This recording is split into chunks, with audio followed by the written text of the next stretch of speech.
All right. Good morning, everyone. I am so excited to introduce you all to Dr. Stephanie Davis. Stephanie is, well, first of all, you are a good friend, and I'm Oh, so grateful to you for being here and sharing. and I'm grateful for you to having me. And so you have been a functional medicine doctor for quite a while, and your practice Yeah. is real, but I'm not going to say how long because you are so young. And Yeah, right. And so you've really been working with families, and you're supporting so many kids now in your practice. You've really drawn a lot of families with kids into your practice just kind of magnetically, and you support them in skin conditions, but then all that goes with that, all of the gut and the lifestyle, and Yeah. you also simultaneously to providing such amazing care for your clients, you're also you have your own family with two kids, uh, Yeah. and you've been doing research for 15 years. So hmm I am so excited to introduce you to everyone and hear everything you have to say. Today, I think we really are super excited about how you work with kids with eczema, but Yeah. everything you share, we are just going to be so excited to hear. Awesome. Well, thank you so much for having me. And a little bit, about, like you mentioned, my background. So I started off in the research realm. I had always wanted to go to medical school, realized that I didn't like the system. So I started off and began doing research, after I got my degree, and I was doing, microbiology research. And so that kind of naturally segued me into kind of like the immune system in the gut. And then after doing research for a couple of companies and not really liking that, and then I went to the University of Minnesota Medical School. Didn't like doing research in those capacities either. It's just, it both have their limitations, and you're kind of stuck. I was in a little tiny lab. It was me and two other researchers, and I like engaging with people. I also like helping people, and that's when I went back and was like, I really need to go back to school.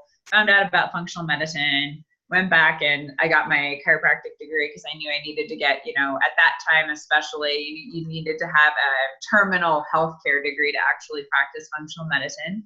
And so I went back and got out of school and started working on guts and immune systems. And so my career has kind of spanned a lot of different areas. So I started off kind of very broadly treating a lot of different things. And then I moved into really specific gut conditions. So I was working for SCD Lifestyle, working on like celiac and Crohn's and ulcerative colitis for, a couple of years. It was about 2 or 3 years. And then during that period of time was when I had my massive eczema flare because my life was so stressful. And I was like thinking about it, and I was out there looking for resources, and there weren't many resources. And I was like, eczema sucks.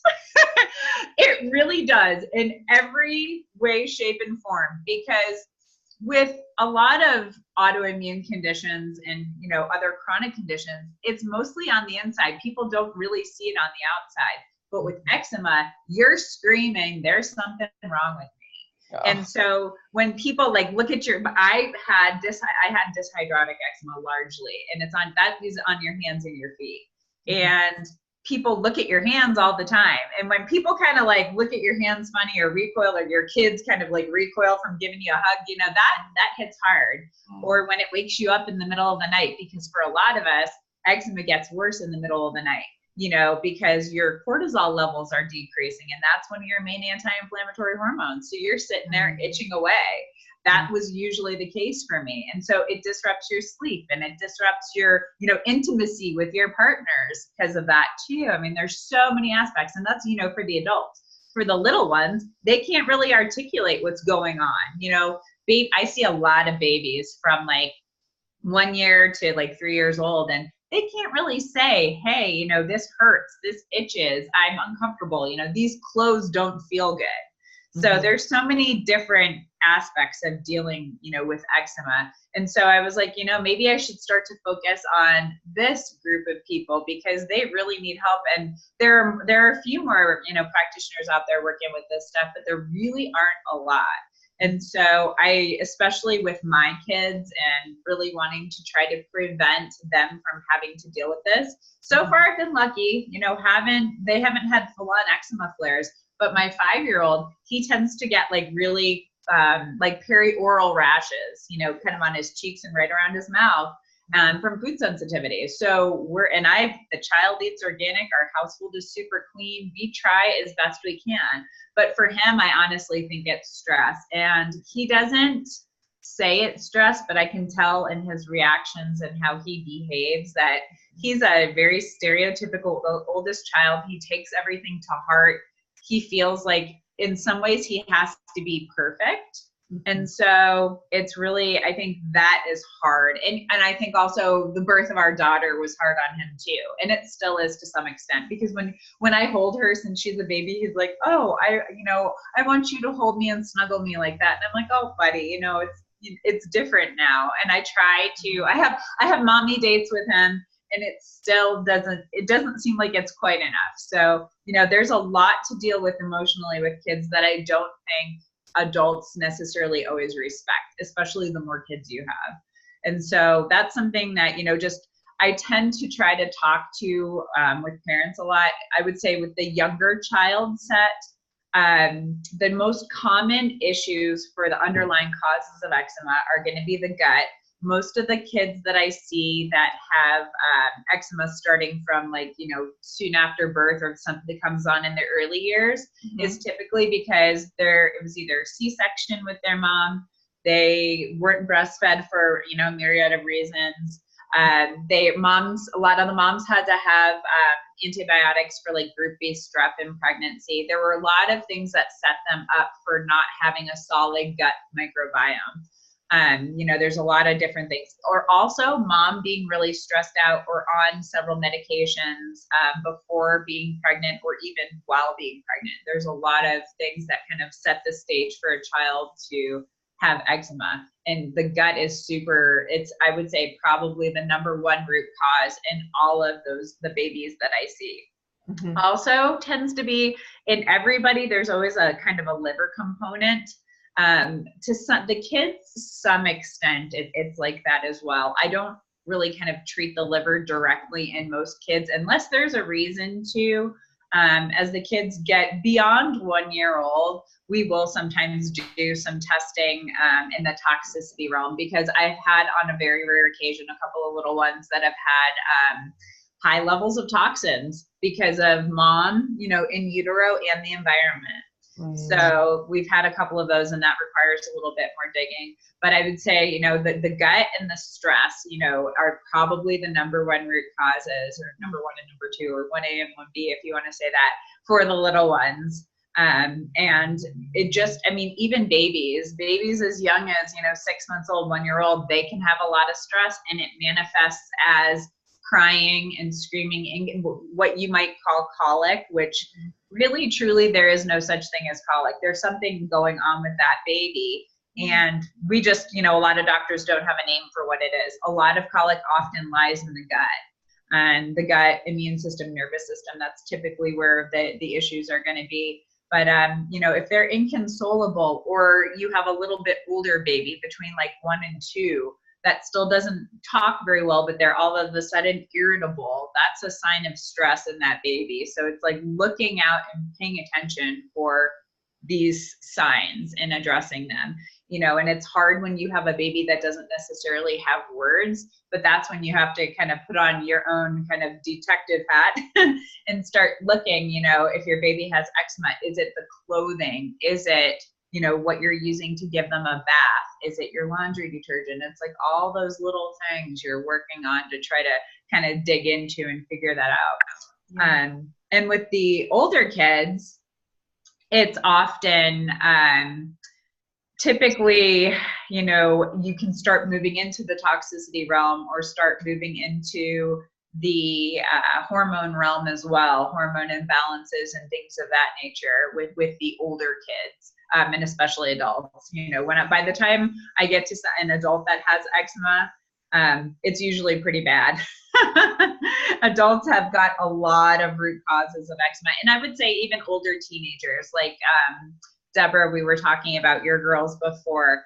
That's, you know, the older you get, the more you tend to have already piled on, you know, in life. And so when I have older teenagers and adults that I'm working with, we're usually looking at definitely the gut, oftentimes liver related stuff. Detoxification pathways really aren't as robust as they should be.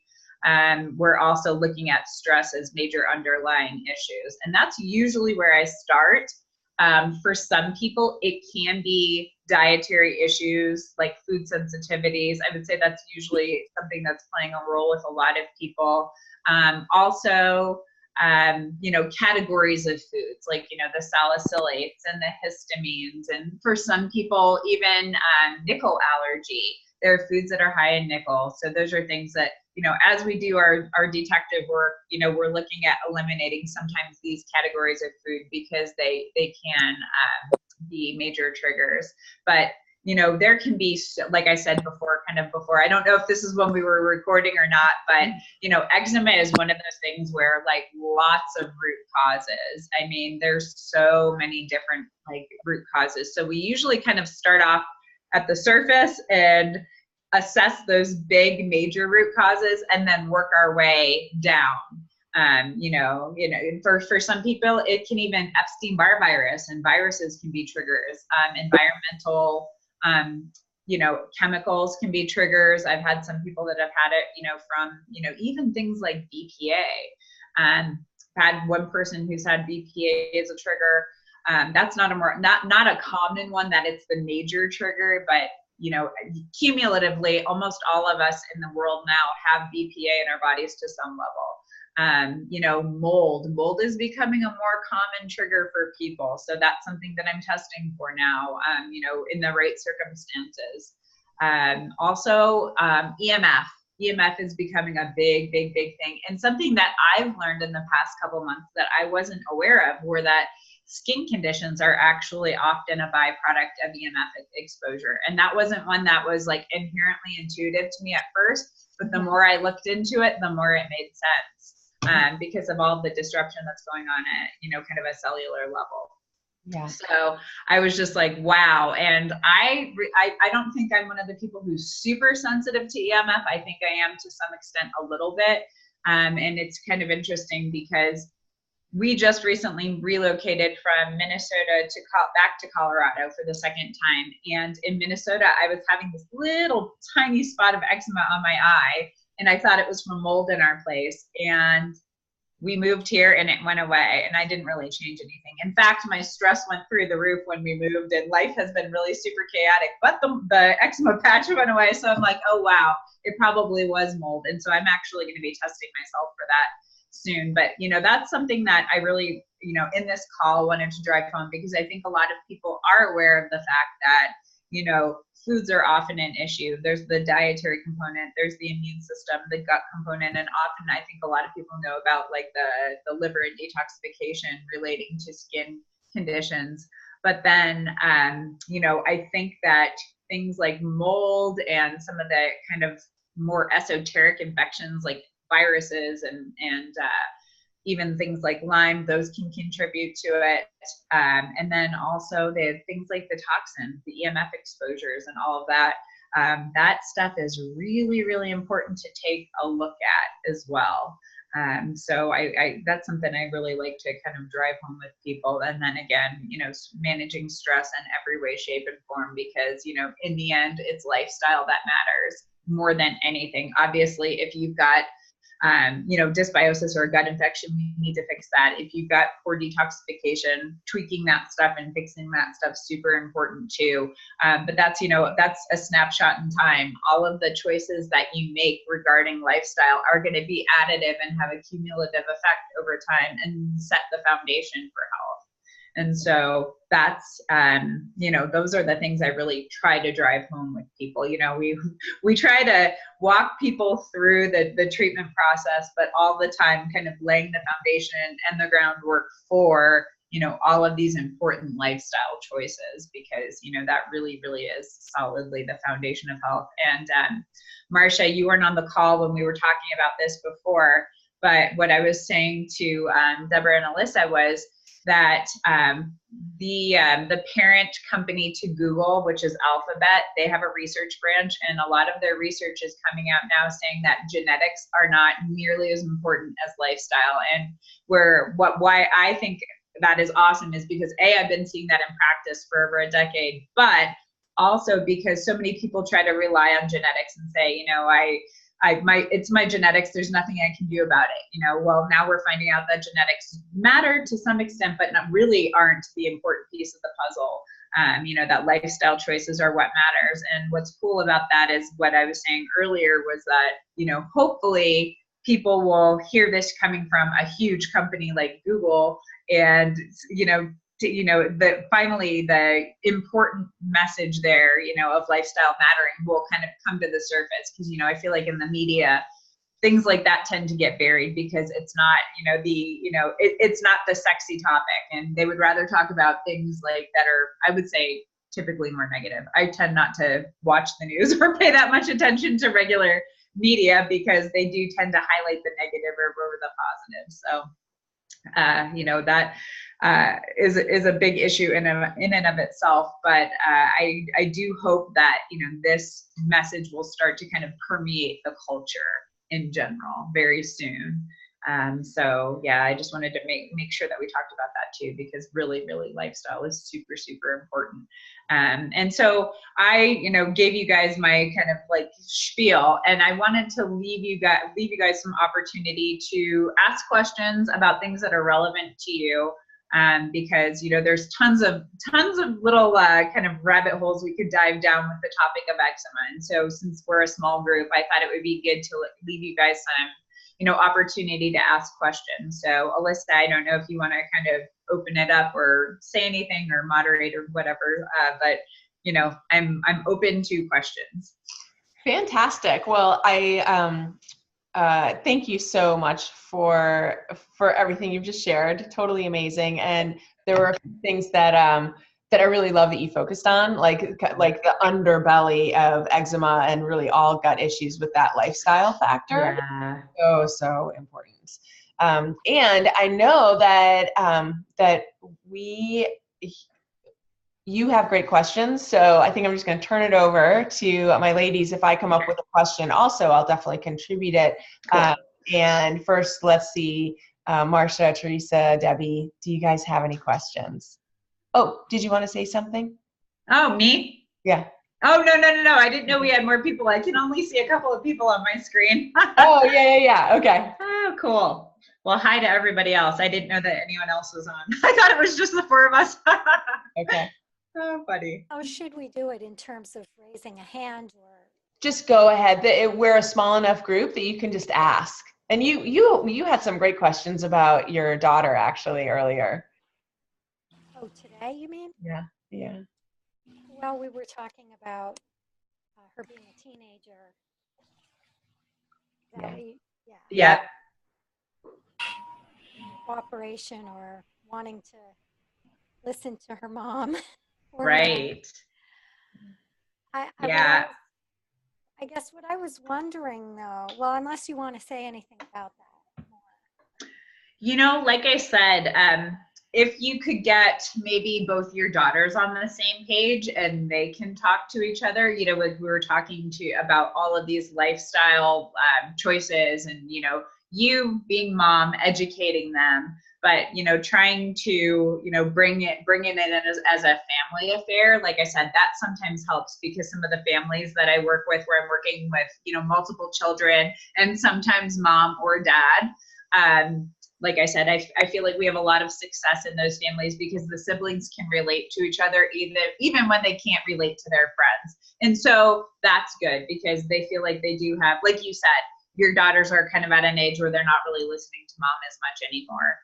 So having somebody else that they can turn to is pretty awesome. The other thing I say, and this is sometimes harder with teenagers, I'd say harder with high schoolers sometimes than college students, but finding a group that they can relate to.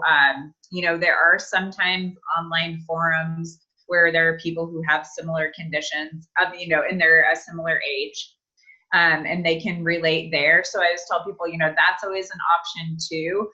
But, just always keeping an open dialogue with your kids. I think that is huge, huge, huge, huge, because they may not come to you, like you said, she usually comes to you as a last resort. At least she's coming to you at all, because there are a lot of kids out there that won't tell their parents anything. So, the more you keep the dialogue open, and I also tell people not to push it, because the more you push, the more they're going to resist typically. So, and that starts as early as, like, I've got a 5-year-old. it's if I push with him, he definitely resists. And I think that it gets worse as they get older. Definitely. Yeah. So I would say just, those are ways that you can kind of handle it with teenagers. Also, I don't know if your daughter has specifically like spoken with Alyssa. Sometimes hearing it from another source is better. And that's why a lot of the families that I work with, I often started off working with the mom or the dad. Sometimes it's the child first, but oftentimes it's the mom or the dad. And they're like, oh, I need you because I need you to talk to my kid because they won't listen to me. So that's another option too. So you could use Alyssa as a tool there too. Yes, I love to be a tool. That's what we are. The gut is always a piece, and then it could be mold or other things or whatever else. Yep. The gut is always an issue. Yeah, typically. I would say in like 99% of the eczema cases that I've worked with, yes. And every once in a while, there's that person who you'll read about online that is like, oh, I just, switched my laundry detergent and, cleaned up my personal care products and I was fine. That does happen, but I feel like that's very few and far between. Right. Typically, there is a gut component of some type, and it could be anything from like a general dysbiosis, so like an imbalance between the good and the bad organisms in the gut, which you can see on a test, or straight up, GI infections. You could have like something like H. pylori or a parasitic infection or, multiple, a combination thereof. When she was a baby, like 6-7 months old, she had all across her cheeks.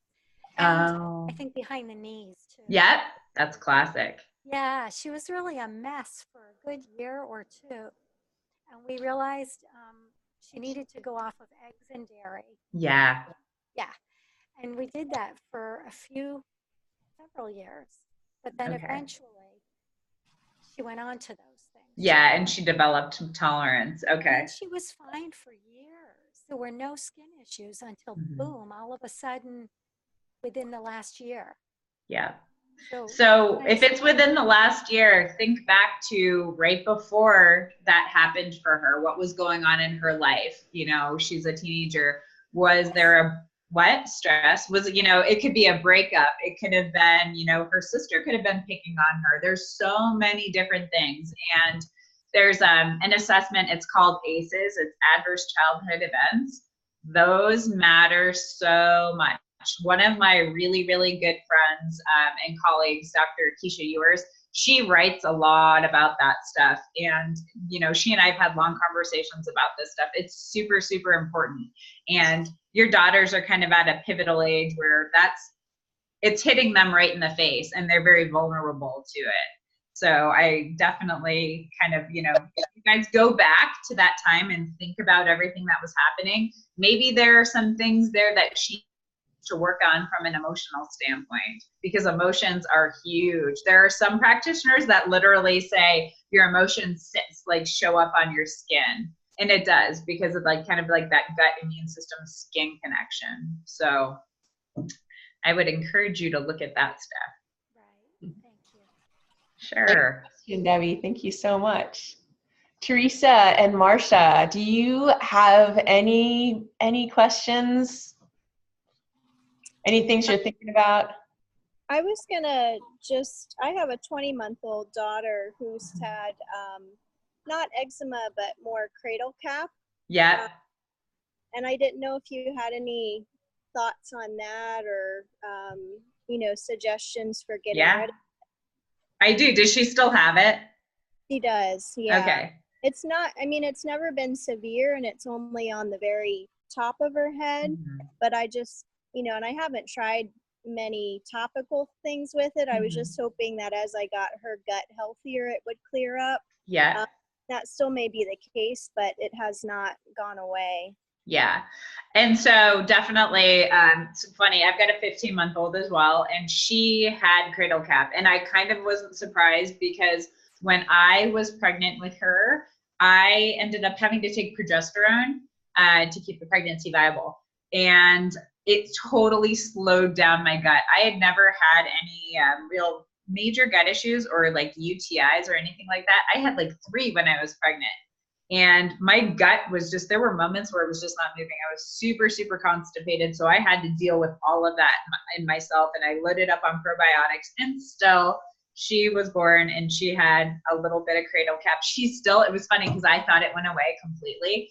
She had a little tiny like dot of it, maybe about like an eighth of an inch. I saw it on her skull the other night. When I was giving her a bath, and I was like, darn. And yes, you're right. You're on the right track with the gut. That is huge. And like with my daughter, she eats a really good diet. We do probiotics. We also she'll eat fermented foods. So I'll give her fermented foods too. But so if you want to start off and this is kind of the approach that I take, the most conservative route, when she's in the bath, if you put some like coconut oil on her head, or you can use like coconut oil or castor oil, or, kind of some of the jojoba oil, almond oil, basically anything that's going to make her scalp greasy, put it on her scalp, massage it in, leave it there for 10, 15 minutes, then take a really fine tooth comb and comb through it.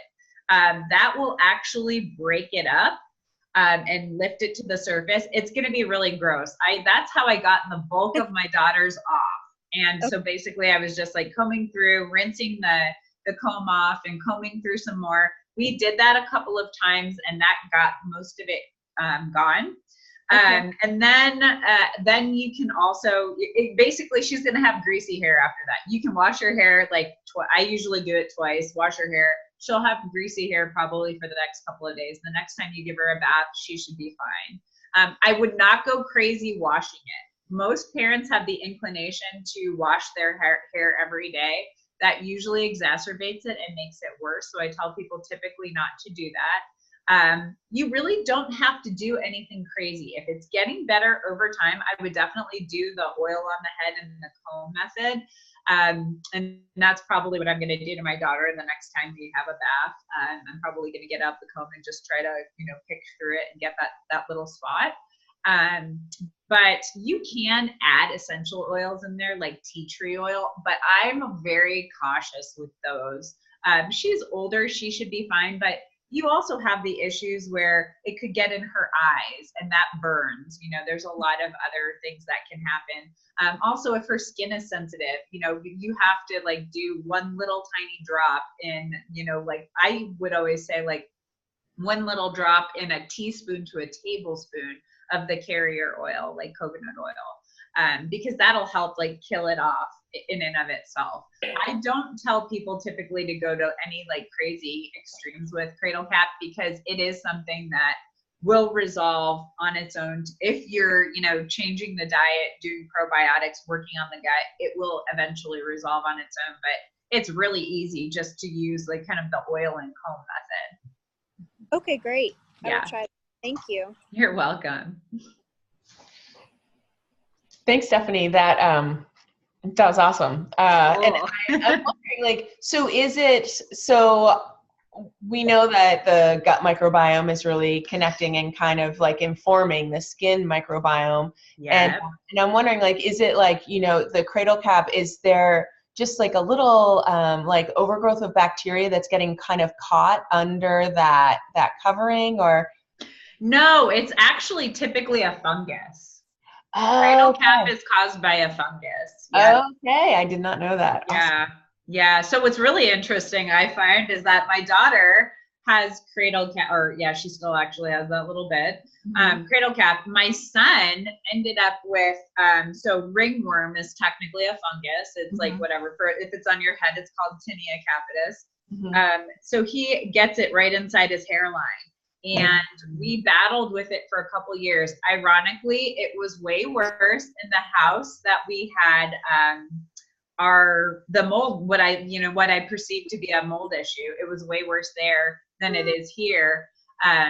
But we thought it had gone away, and apparently it didn't, or else it came back the other day because I saw it on his head, just a little tiny spot. When I was giving him, actually it was that same bath, and I was sitting there and I was like, I'm like, we're fighting these fungi, I should say. Yeah, it was really interesting. But something that's interesting about that, and this probably, I would say maybe pertains to a 20-month-old, but my son is becoming a sugar addict, and we don't have a lot of sugar in our house. I don't deprive them, but I also don't give them a ton of it. And I make sure it's a reasonable source. Like if my son could live on fruit, he would. And that's going to feed a fungus. It's going to feed a fungus on the skin. It's going to feed it in the gut. That's a systemic issue, especially if like fungus is showing up on the skin. Definitely a systemic issue. And for the eczema people out there, typically if you have an organism causing the issues on the skin, it's typically a fungus or staph. Those are the two most common organisms that cause, issues on the skin. For some people, there's a true kind of cause. If you do a scraping of eczema, you can see that staph is causing it or a fungus is causing it. But that's not the case for everybody.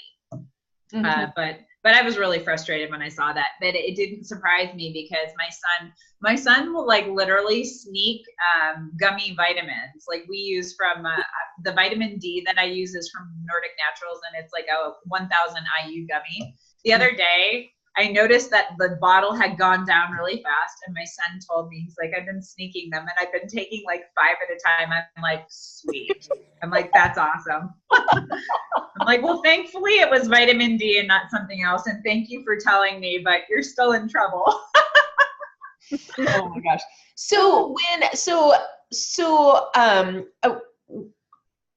I'm hearing a lot about a particular child who is super sensitive. Like we worked on one of the first things I always work on with all of my clients is just kind of addressing sources of stress and trying out different methods of like calming down just a little bit and seeing what happens with the kid when the mom like kind of like manages that a little differently, because I know for me that really shifted things for my little boy. And then when I worked on that stress management with my little boy, he had a huge step, like major progress there.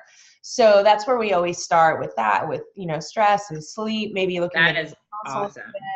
And then we kind of move into some of these other realms, and there are so many triggers. I know one mama, like when she started sleeping more, her kid was a little less reactive, which was awesome, but he still reacts to like everything. And she thinks it's really histamines. Yeah. And so then that's, a lot of different foods have histamine in them. But I'm just kind of curious, like, how do you kind of sift through all of the possible causes to decide, okay, this is the one we're going to start with? Do you have some sort of method there?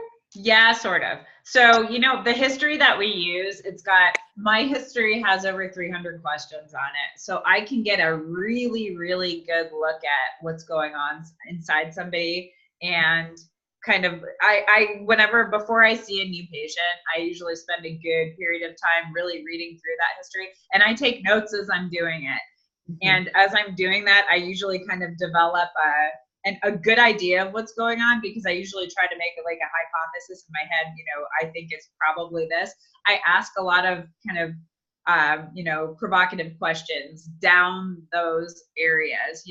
If somebody is saying that they have, obviously, the GI issues, if somebody has, diarrhea or constipation and gas and bloating, or GERD or things of that nature, obviously you're going to be thinking that there's something to investigate in the gut.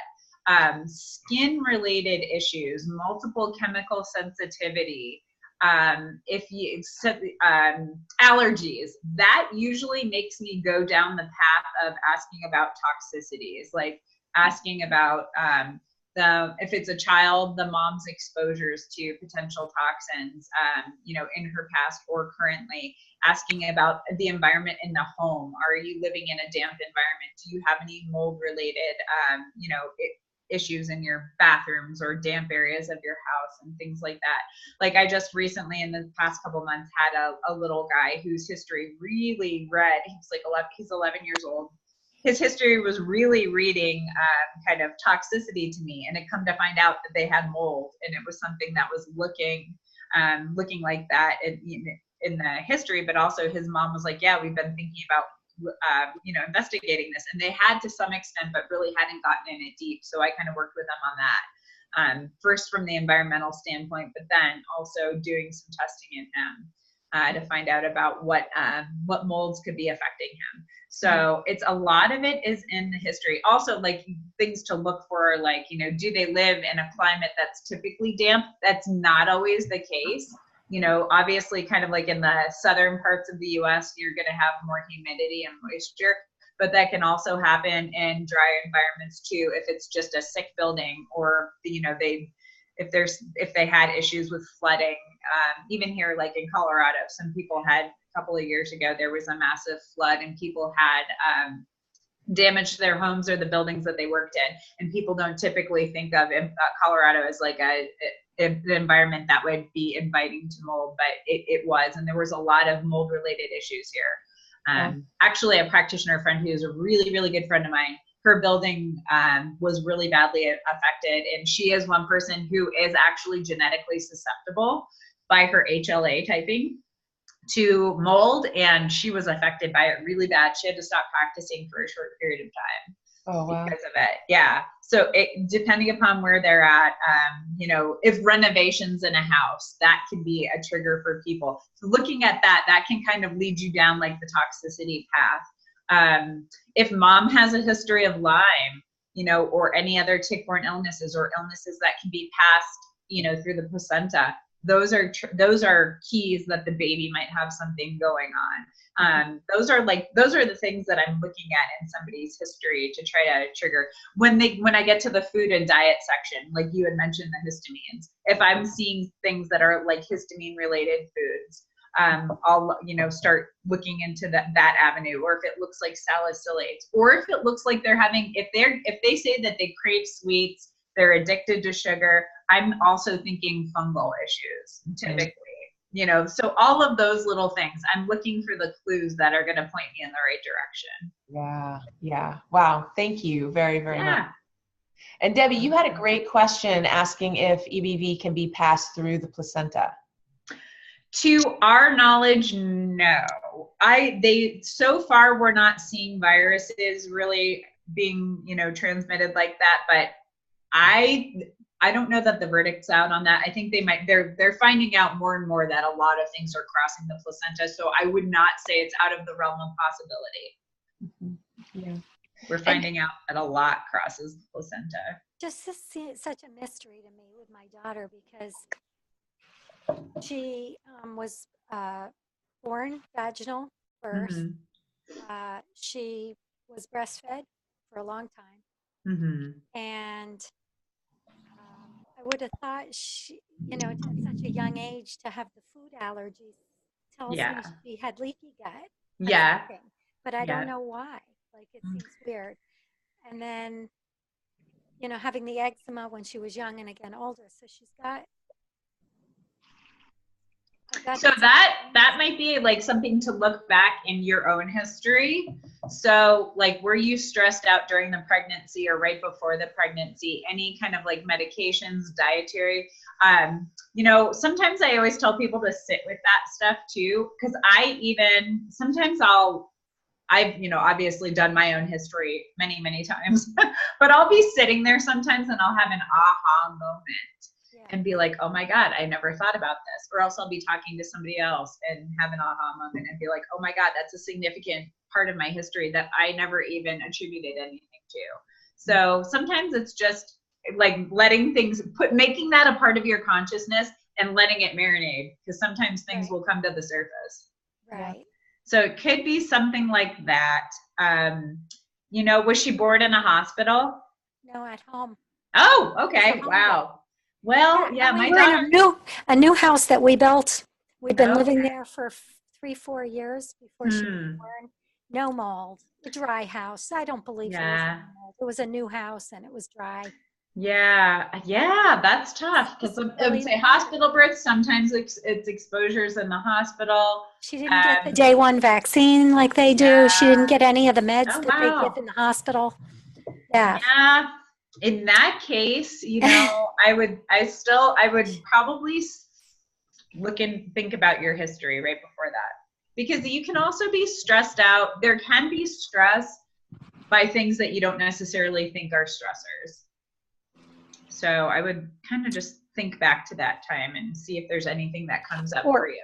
what about if my microbiome is messed up? Oh, yeah, yeah. Oh, That's well, absolutely. so that Yeah. would answer it because I've Yeah. had a really messed up microbiome. And that's why I think my son was fine and my daughter wasn't, because my gut from taking that progesterone was a wreck. Like I said, I had three UTIs in my first 2 trimesters, and I never had any before.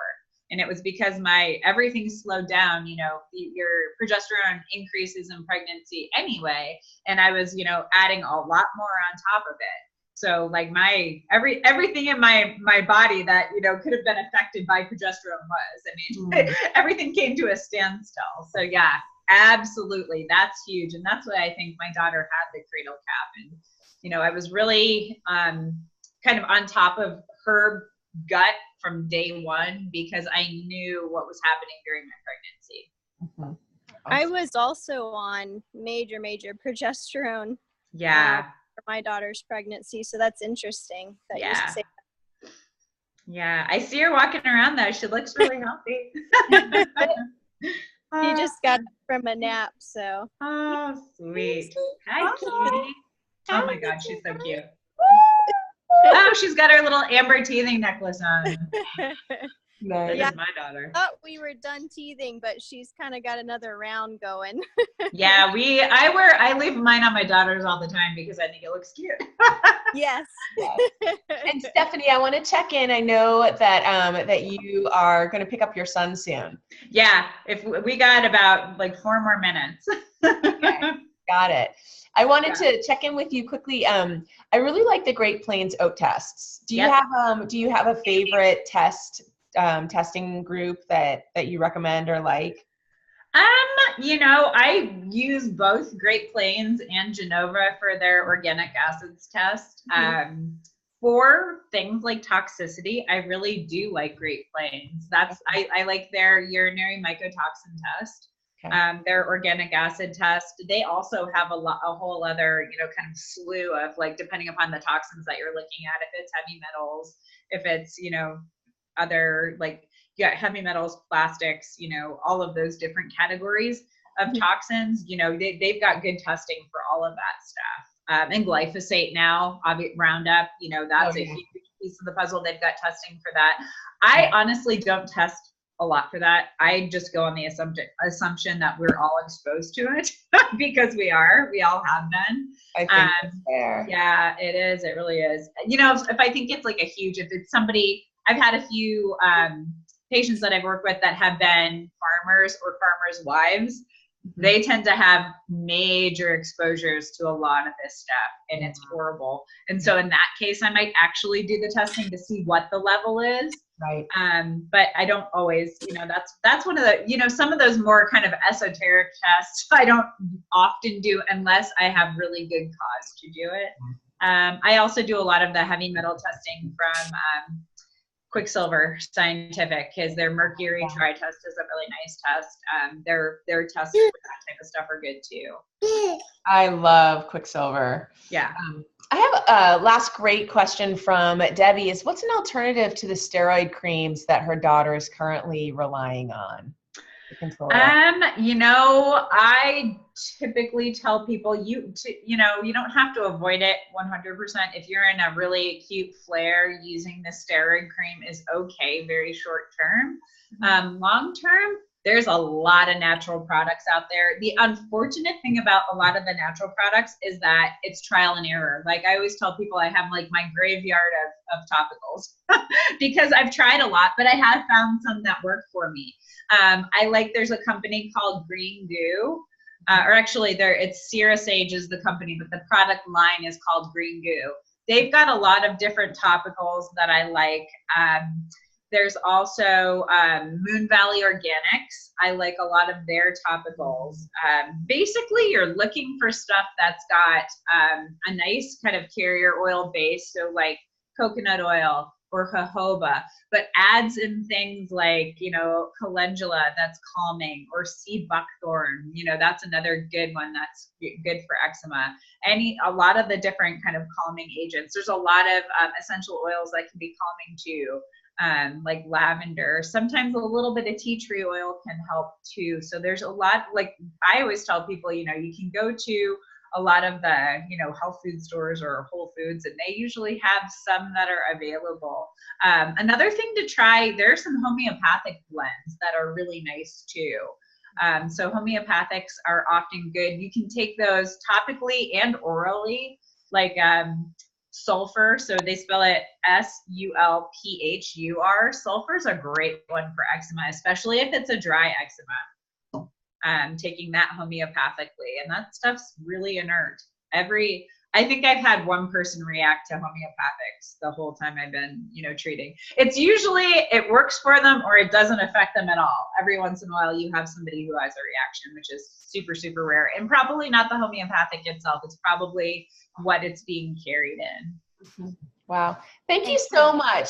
You're welcome. You're taking the time to be with us and your immense, vast knowledge around this. And thank you. We could talk about it forever. Yeah. And thank you so much. I love helping people, and thank you for giving me this platform to help. Oh, thank you. Thank you so much, Debbie. Bye, guys. Have a great day. Thank you. Talk to you again soon. All righty. I will Bye. you end the meeting here. And actually, yeah, here we go. Did any of you have any other questions while I'm on? I don't know. Okay. Well, I came on late. Was this recorded by any chance? It is recorded, and it's going to be archived with a special title so that you can find it really easily. Perfect. Yeah.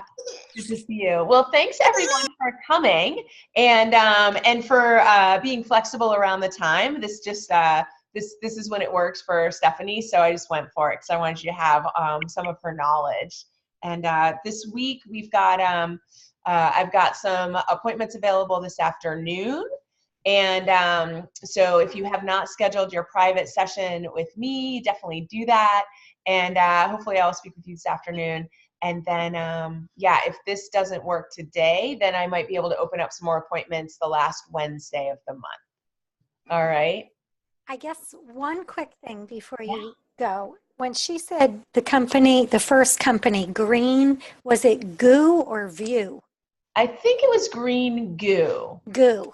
Yeah, Okay. I'm not sure, but if you look that up, will you let us know what you find? Yeah, sure. Okay, great. And the other company was Moon Valley? Moon Valley. That's correct. Okay. Yeah. Thank you. Thank you. You're welcome. Awesome. I'll Thanks for talk being to here. you a little bit, I think at 4. Okay, fantastic. Oh, I did. I saw you on the schedule. Okay, perfect. And Sarah, if you want to add in this afternoon too, yeah, just drop into the schedule link and you should see some spots available. Okay, yeah, I'll check it out. I think I might be able to work it out. Yeah, since your schedule changed. Yeah. All right, take care. You. Bye, ladies. Bye.